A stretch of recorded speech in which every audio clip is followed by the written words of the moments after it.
Well, welcome to Success Secrets and Stories. I'm your host, John Wandolowski, and this is our YouTube presentation of stories, author to author. We get a chance to discuss with the author their motivations and approach to writing the book on a subject that is near and dear to their hearts. Today, I'm here to introduce Joy Miller. Hi, Joy. Hello. Yes, and she has written two books, wonderful books.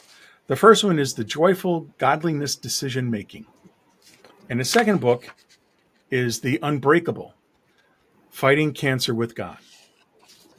And I have had a chance to peruse a little bit of the books, and they're heart-touching stories. And Joy, I'm going to ask you, of the two books, the one that really intrigues me is I'd like to start talking about The Unbreakable, Fighting Cancer with God. Why don't you tell a little bit about the approach and the different stories that you have brought to your book? Okay, I'd be happy to do that, John. First of all, thanks so much for the opportunity. I love this book because it is filled with real life stories of real people. When I got the idea, actually where I got the idea was from my own life. I have a brother, or had a brother, I should say, who died of cancer when he was only 42 years old. And that was at a very difficult time of my life anyway. I was living in Johannesburg, South Africa. So I got the news when I was very, very far away. Fortunately, soon after that, I was able to make a trip back to the States. And the first place I went was to Greensboro, North Carolina, where my brother was living at the time. And he had a cancer on his kidney, which he had removed. But by the time I reached their home that summer, he was recovering from his surgery, but he said to me, "My back hurts." And I said, "You mean like you need a chiropractor?" And he said, "No, it's not like that." And I knew immediately that he had a sense that his cancer had spread from his kidney had metastasized into his back. And that was exactly what had happened. And it was such a very special time for the two of us because we had a wonderful time together. We went car shopping and just had a great old time. And then I had to go up to the Midwest where my family was, and I didn't see him again until the following February. And by the way, John, this story is all in the book. I don't know why. I did have a chance to read that story. You did read it. Okay. No, but we have to tell the audience that I thought it was so touching in terms of understanding that moment in time and how you reflected on seeing your brother in that condition and the strength and the challenge that you had. And it permeated throughout the book. There's stories that I found engaging as your brother's story. And just for the sake of finishing it, how did you handle or deal with that moment in time in terms of the support of the Lord and how you found that strength? It really was support from the Lord, for sure. I didn't see him, as I said, until the next February when I needed to return to Johannesburg again. So I made a stop from flying from Iowa to Johannesburg. I stopped in North Carolina again to see Richard. And I'll never forget driving to Duke University with my parents and his wife, and then walking into his hospital room and seeing my brother, who was always big and tall and healthy and strapping. Yeah. He was in the bed. He was literally skeletal. No one had told me, no one had warned me that this is what cancer does to a body. I had no idea. Yeah.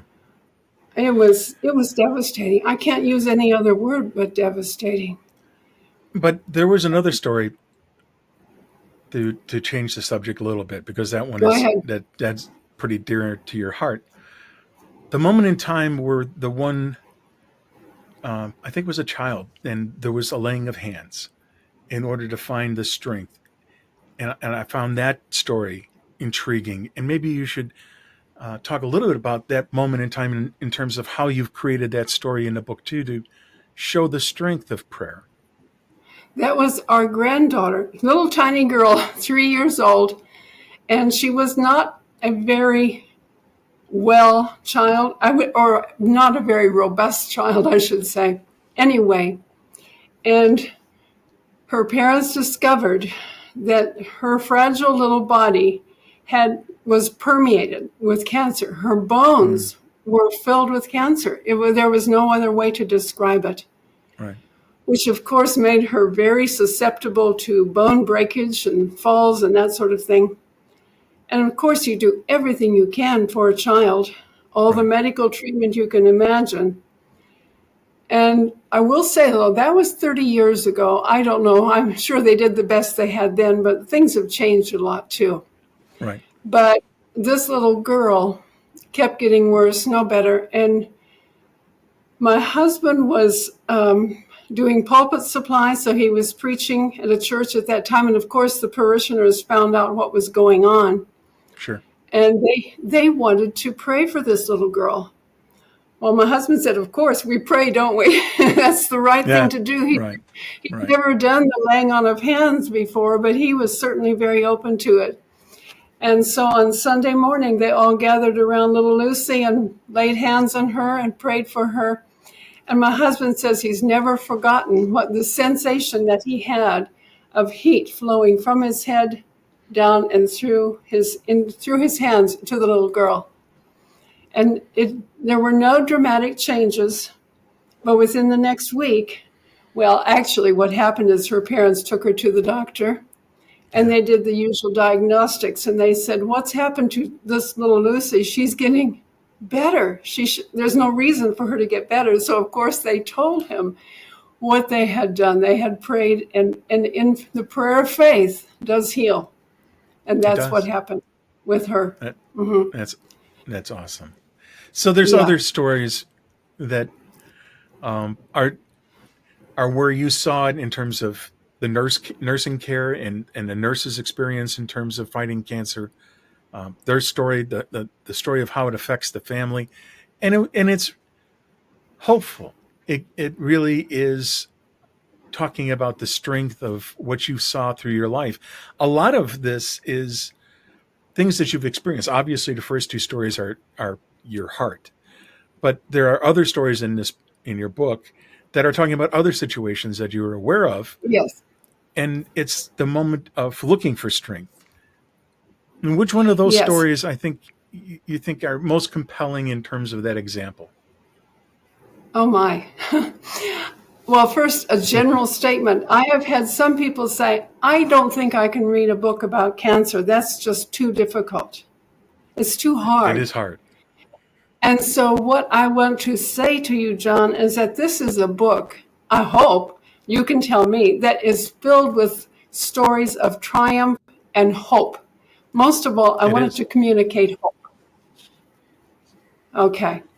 I don't know. I think I was so intrigued by the number of different individuals who experienced more than one cancer episode in their family. For example, the woman whose husband and mother both got cancer shortly after her breast cancer, and they both passed on, but she's fine. She's okay today. And another woman who had a cancer on her face, and then within a few years, her husband had prostate cancer, and both of her sons had two different kinds of cancer. It just amazes me how that can happen. And yet these families, they always said to themselves, we are closer and love each other more than we ever could have before or did before. So a little bit about the first book, the joy of godly decision making. For me, I'll give a little story of my own. I thought I was going to be able to manage my career, and for like 8 years, 9 years, I was making changes. I moved my family 5 times, and I finally took the advice that you had in your book. I stepped back and I said, Lord, you steer. If you want me to be a supervisor, I'll be a supervisor. If you want me to do something more in terms of my career, so be it. But I'm done steering. You steer, and I'll follow that path. Months later, I was promoted. It's like I went in with this job with no expectations, and as much as I chased it, it was like, okay, well, you finally are listening. All right. And you talk a little bit about that in your first book on listening and asking for help. Maybe you can expand on that a little bit. Oh boy, that is such a difficult thing. That is one of the hardest things, I think. It's one thing to listen, to ask, but it's quite another to listen well enough to hear. And believe me, I've spent my life trying to hear God. Right. It's not an easy thing to do. I know at the very beginning I wrote about the decision that I made as a young woman to marry a South African and move to Johannesburg. And that was an awfully young age to make such a huge life-changing decisions. And how many times I looked back at that decision and thought, was that a mistake? Did I make the wrong decision? I don't know. I finally, all these years later, I think I have to say, I think it was the right decision. Yeah. I think I had a much richer and more adventurous, really quite unique life because of living in Johannesburg for all those years. And it was also a very tough time to be in South Africa too, because of what you were dealing with. Yeah, it was from 1967 to 1985. That was a very, very difficult time in South Africa. Right. Yeah, I came back in 1985, and Nelson Mandela finally came into power in 1994. So there were a lot of changes in that time.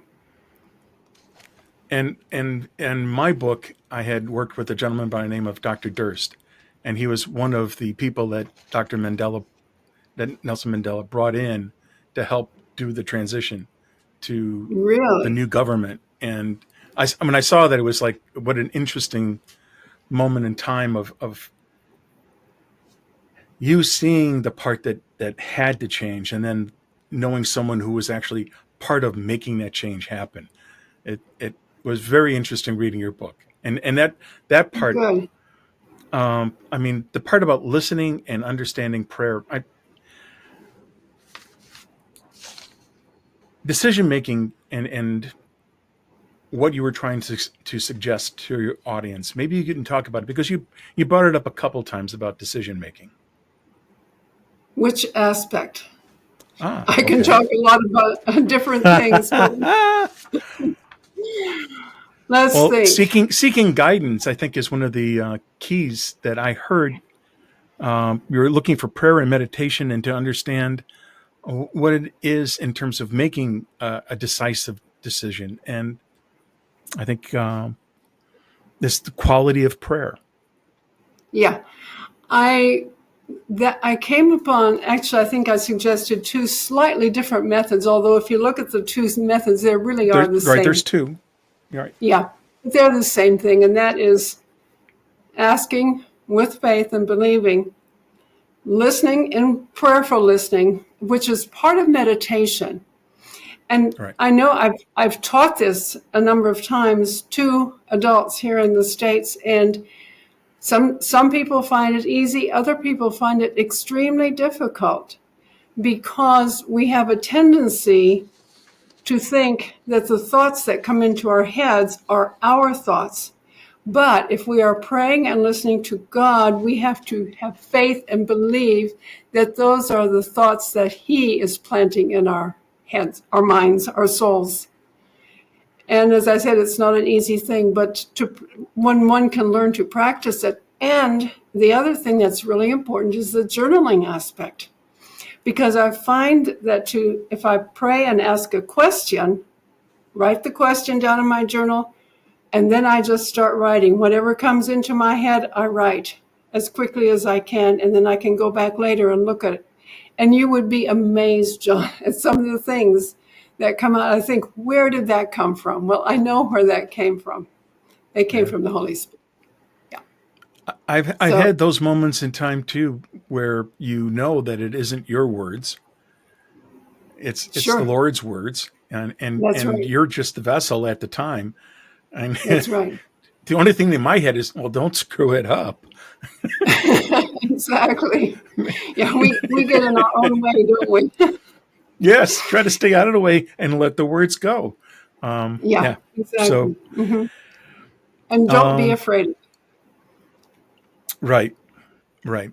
Well, yeah, exactly. Have faith, and the strength is there through prayer. But That's we have right. a lot of commonality, as you can probably tell, I'm because very, yes, excellent, for sure. faith is very much part of my life. I found the other subject that you talked about, making ethical choices, which I always find interesting because the ethics is lost on a lot of people, and they have to take up a course.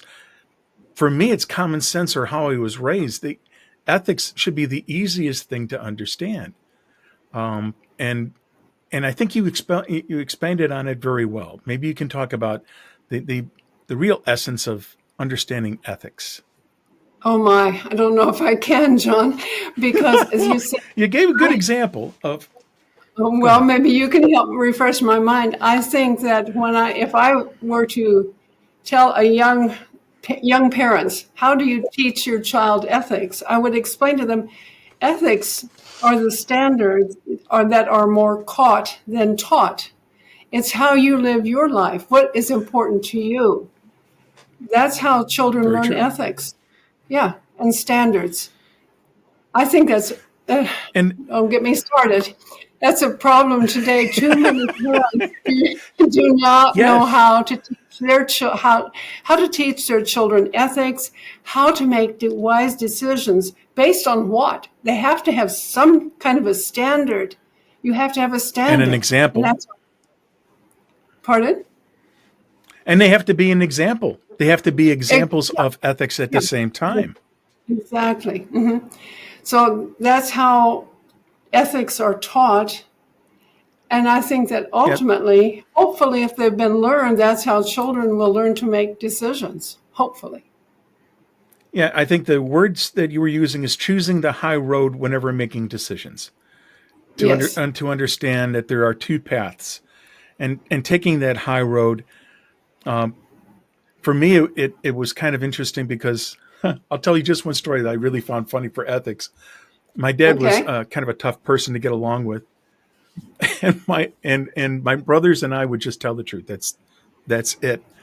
And my uncles whispered in my ear, "You know how your dad gets. Just lie. Just let him cool down. Tell him the truth tomorrow." It's like, okay, Uncle Joe, I'll tell him tomorrow. But it was really interesting of understanding where how important the truth was, and also understanding time and place, and those things in terms of what is harmful, what is not harmful.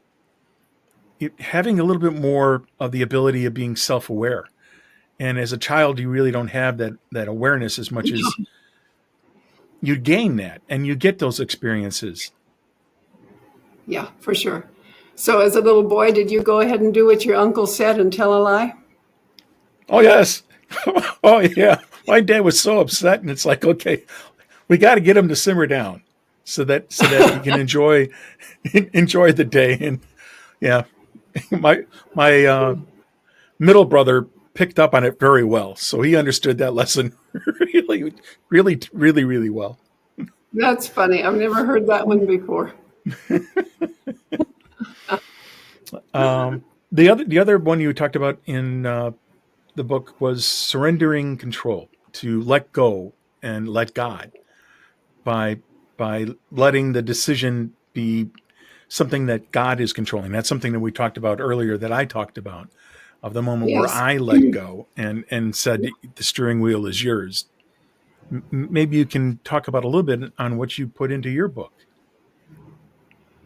Well, that chapter, and I think if I remember it was chapter 8, that is actually probably the most crucial chapter in the book. And I put it a little further along in the book purposefully because I wanted the reader to go through a little bit of a walk through the book, this process with me first. Because Right. really, giving control, giving our life to God really, honestly, it is the first step. It's not the easy Right. step, but it is Right. the most crucial step and the most important. Got to do it. And to let go. The thing is that Let go. you're not the wisest person in most of my conversations. I do a better job when I listen. And listening to one of the points we talked about earlier is that voice is the Lord's voice, not just your voice. If you're doing a better job of listening, you start to understand when that moment of time is actually happening. That's exactly right. I think that, and honestly, I've lived a lifetime learning to listen to that voice. And I say, okay, I'm hearing something. This has to be you, Lord. You're telling me something here. I need to do this or that, whatever. Yeah. It's unfortunate that most of our life decisions are made when we're young and we're not too smart. No, so true. We are so Yeah. much smarter now. Yeah. There's an old Pennsylvania Dutch saying that says we grow too soon old and too late smart, or True. something like that. Did I say that right? Yeah. It sounded right. Okay. I always wish I had that wisdom when I was 10 years old. And just Yeah. understand, like that Uncle Joe's part of be selective about the truth. That's Yeah. Right. And as I wrote early, I think it was in the introduction, one of the reasons for writing the book is because our grandchildren now are at that age, early 20s, the age when all these crucial life decisions are being made that are so vitally important, life-changing. They don't have a clue. no. I mean, there's also the problem where you can give some advice, but there has to be the willingness to listen. And the That's hardest skill, exactly right. man, the biggest challenge Yeah. is that understanding. And for me, I wrote a book that's business leadership, and it's teaching and talking about communication and listening as being the most important tool. And Yeah. when you meditate and when you pray, those are times where you'll find when you're young, you have so many things that are running in your head that you're not there actually praying or meditating. You're Very hard. planning. You're very hard to be quiet. I still have a And problem with that. but if you understand, for me, I had some serious things that happened in my life, and I knew that I had to find some way to let the stress and the outside dissipate and just listen. And it was for my health because it was starting to affect me and how I was able to actually conduct myself. Wow. And your book rang so true to those moments in time, to step back, Good. to understand, to listen. Yeah. Good. Good. Then there's the I'm joy glad. of the journey, which is towards the end of the book. We're living life joyfully and with gratitude. Yeah. As much as life is a challenge, it is a wonderful moment in time that it's a journey you have to enjoy. Like you and I are similar in age, and we have better memories, but I'm still enjoying today. I'm still enjoying what I have that I can do tomorrow, and the people that I've made contact with. And that's something that you talked about in the book at the same time. Gratitude is so vitally important. And as you say, I am so grateful. First of all, I'm so grateful to live in America. It is so wonderful to be here. That alone, I say, thank God I was blessed to be born in this country. And yeah, life is good. And I am It is. grateful. Yeah. Yeah. And And it's I think important to, go ahead. I'm sorry. I was going to say, it's important to remember to practice that. I have to remind myself, actually, to be grateful and to give thanks to God for those blessings. Now, the other part that I think is interesting is that you have 3 books. You're working on 2, and you're working on the third one, and it's a journal, which is marking the times with the things that you've documented in your second book. And I would assume some of the things from the first book, but it was when it first flashed. Maybe you can talk a little bit about the journal and that experience of keeping notes and creating that storyline. Actually, I'm so excited about the journal. I think that everybody who's going through cancer should buy this journal. I really do. It is going to be so valuable.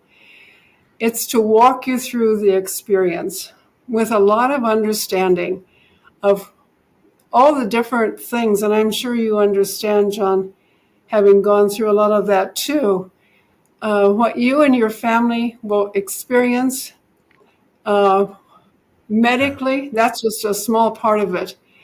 The change in one's own body and the change in one's self-image, even the changes in one's social life. It was interesting when I was doing these interviews to see that many cancer survivors experienced some social rejection and certainly social difficulties. And so the cancer patient needs to understand that sometimes they need to be expressive and say, hey, this is what I need. This is where I am. Please be with me there. Yeah. Whatever the case may be. So these are the sorts of things that we bring out in the journal. It's designed to help you to think through things. We also give questions that can be answered and to help you understand where you are, or perhaps draw a picture, whatever it takes, but to express what's inside of you at this time. And I just think it's going to be a huge support for people who are walking that very difficult path, not only for the cancer victim, but also for family members. Sure. Oh, and I have one chapter especially on grief, because there's a lot of grief. Right. You have lost that image of yourself as a healthy, well person. Something has happened to you, and we can grieve that loss. I have a daughter who lost her son in a motorcycle accident about a year ago, and the grief is overwhelming sometimes. And it was written with her in mind. And we've given some wonderful exercises and things to think about and to help you work through the process of grief, because it is very real. And that's where that part of the book would be especially helpful to the family members, in addition to the cancer patient. No, that all that we can do to give the strength for people to understand that there's a path. There's ways to understand what you're dealing with and try to share, or try not to make mistakes. If you do a decent job of listening, you can see some of the things that people are making recommendations, like don't isolate yourself, stay in contact with your friends. That whole element of isolation and the strength that you get from being together and trying to actually encourage that. For me, I had a very good friend of mine, and he will finish our conversations with, "I'll see you at the party." Have you ever heard this before? No, what does that mean? It's always a reminder that we're here, but this is not our home. The party is the next. The next one. Mm-hmm. Oh, for sure. So, that's unique. "I'll see you at the party" is his sign off. That's good. I'll remember that one. Thank you, John. I like that very much. Yes, see you at the party. Mm-hmm. See you at the party. Hopeful. It's hopeful too. Yeah. It's a truism. For me, it's a truism. I think for you, faith is something that people, I think, have a hard time understanding the reality of it, the actual elements that exist. And I always find it interesting whenever I had a conversation about faith. Some of the people that I know will believe in things like the devil or Satan, but they don't believe in God. And it's like, hello? Um, this it has to make some sense that God is in that process if that's in your mind. Yeah. I just find it I just find it fascinating when they start to justify their conversation. It's like, just stop, just stop. But yeah, Yeah, faith is an interesting thing. We have a it lot is. more faith than we realize we have, and faith in God for me is very easy, and I know it's not easy for everybody. So I understand some people have a hard time with it, but I don't know You what you also think. have a PhD in uh, if I remember correctly, theology, uh, Yeah, biblical studies, kind of a biblical general. studies, Yeah. right? And so you have a knowledge base that is in these writings and in your recommendations. Um, there's a lot of knowledge that you're sharing. You don't spend a lot of time with the theoretical, or it's really written for readers, for people to understand, and it really gets the message across very well. Well, that's purposeful. Yeah, There's definitely a place for the theology books for the sure. students who want to go deeper. That's excellent. That's wonderful. But that's not the purpose of my books. I love practical books. Those are the ones I love to read, and so that's what I like to write. I want people to It's be able to have something to take away with them. And I think you've done that.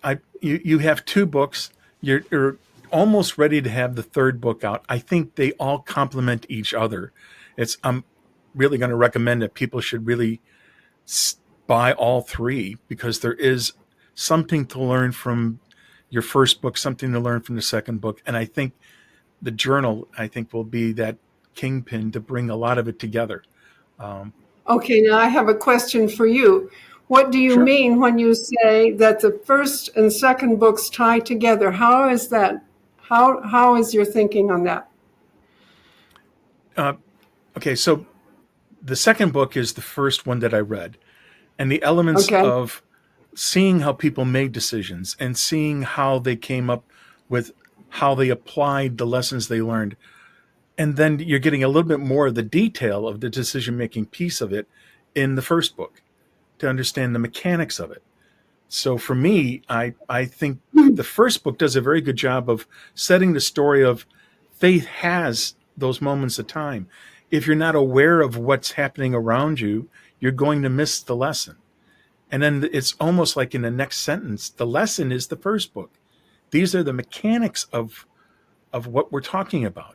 These are the things in terms of, and let me, of That's okay. listening, That's okay. listening to God's whispers, or seeking counsel, or learning from your mistakes. My goodness, learning from mistakes. It's all those things that you're talking about from the second book that fits in very well. That's the A and the B piece of it. It's how it's applied. Okay. Okay. Thank you. I appreciate it. I always Sure. like to get feedback. It's good to hear. Okay. I so my feedback is I'd read it in reverse order, which I think every one of my teachers would understand completely that I'm doing it the wrong way. Not necessarily. It's sort of like beginning at the back of the book, isn't it? I had the luxury of having both of the books that I could actually read, so it was interesting. And I can tell you that I'm going to be rereading them, because getting ready for this interview, you speed read, and I want the detail. So that's the element to enjoy the book and to really engage with the book, is to take that Okay, time. good. So Joy, how can people get in contact with you, and where can they learn more about the books that you're trying to sell on Amazon and other sources? Yes. Okay. I think probably, well, let me start with my website, which is Art and Books by joymiller.com. Very simple. Art and books. I didn't talk about my art, but that's also a part of my journey in the last years. This all started when Wow. COVID hit, actually, the art and the Okay. books. Awesome. Yeah. Yeah. So it's artandbooksbyjoymiller.com. You will find the books on there, but probably the easiest way to order the books is simply to go to Amazon and type in search bar, The Joy of Godly Decision Making. And the other one is Unbreakable. And then you need to follow that because there's a lot of books that start with Unbreakable. Right. It goes on Fighting Cancer with God. Yeah. So that's the second book. So we'd awesome love to see you on the website. My art is for sale there, and you can get in touch with me there as well through the website. Awesome. So thank you, Joy. It has really been a pleasure and a wonderful opportunity to share about your books. Thank you, John. It's been a pleasure for me as well. Yeah. Well, that's a wrap for our episode of Stories Author to Author. I hope you enjoy diving into the creative process of writing Joy's book. I hope that someday you'll have an opportunity that we can talk about your story. So until next time, keep reading, keep writing, and keep sharing those stories. See you soon.